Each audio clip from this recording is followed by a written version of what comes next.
साथियों नमस्कार, मैं हूं नीरज पटेल और आप देख रहे हैं नेशनल जनमत। अयोध्या यानी कि फैजाबाद लोकसभा सीट पर बीजेपी की हार ने जहां एक तरफ हिंदुत्व के तथाकथित ठेकेदारों को एक्सपोज किया है, वहीं दूसरी तरफ कथावाचकों की खाल में छुपे भाजपाई कार्यकर्ताओं को बेनकाब कर दिया है। ये बात ऐसे ही नहीं कह रहा हूं। धार्मिक गुंडे तो अयोध्या वासियों के लिए गाली गलौज जैसे शब्दों का इस्तेमाल कर ही रहे हैं।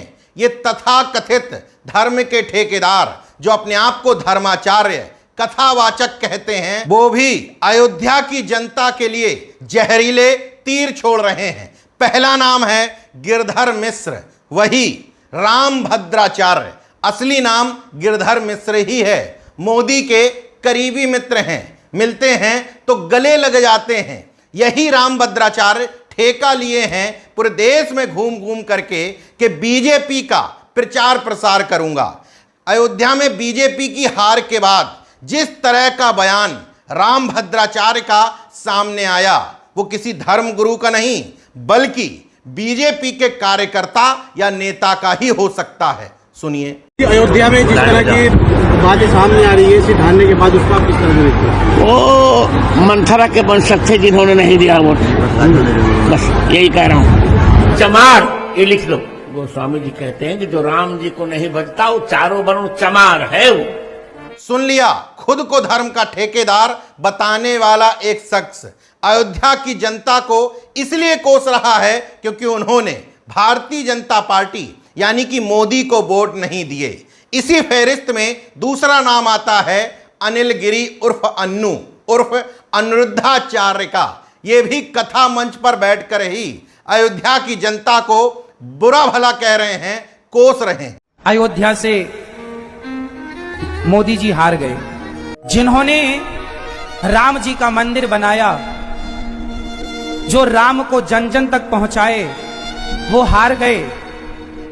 और जिन्होंने राम भक्तों पर गोलियां चलवाई, वो लोग जीत गए।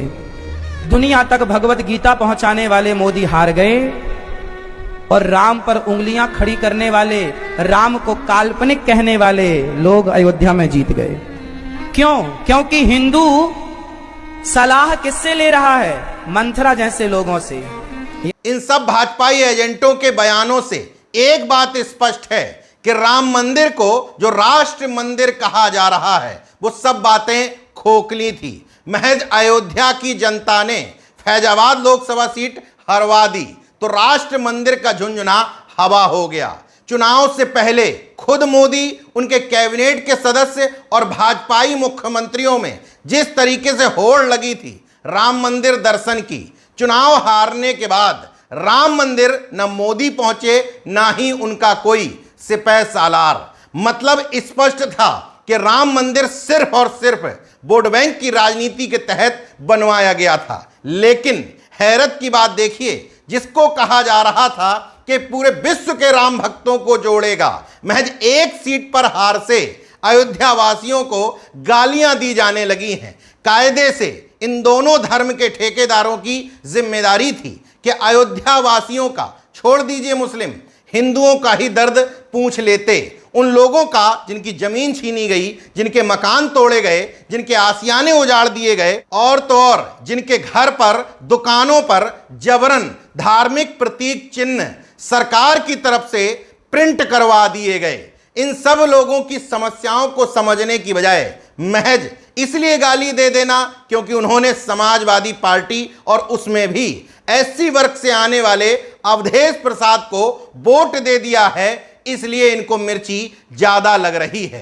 नेशनल जनमत बार बार जो बात समझाने की कोशिश करता है, उसको ये लोग प्रैक्टिकली समझा रहे हैं। बार बार मैं कहता हूं कि कथावाचकों का एक ही उद्देश्य है, एक जाति विशेष के वर्चस्व की पुनर्स्थापना, और वो पुनर्स्थापना एक पार्टी के रहते हुए ही संभव है। तो ब्राह्मण वर्चस्व और बीजेपी की सत्ता में आने के लिए ही ये तमाम ब्राह्मण कथावाचक काम करते हैं। अयोध्या की हार के बाद इन लोगों के बयान तो कम से कम इस बात पर मुहर लगा ही रहे हैं। देखते रहिए नेशनल जनमत, जागरूक और सजग बने रहिए। जय विज्ञान, जय संविधान, जय लोकतंत्र। धन्यवाद।